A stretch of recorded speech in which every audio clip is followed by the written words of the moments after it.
Las parroquias del Valle del Chumbao te invitan a la gran kermés Profondos Niño Chanchic. Este 30 de noviembre, desde las 8 de la mañana, ven al Estadio Los Chancas con toda tu familia.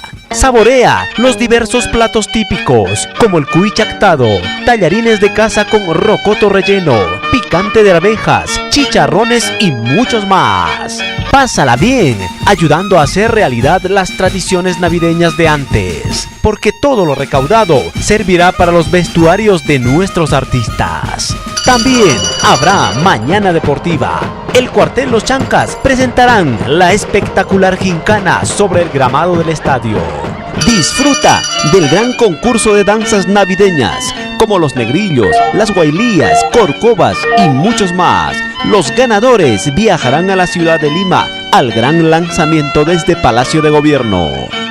Auspicia Dircetur Andahuaylas y las municipalidades de Talavera, Andahuaylas y San Jerónimo.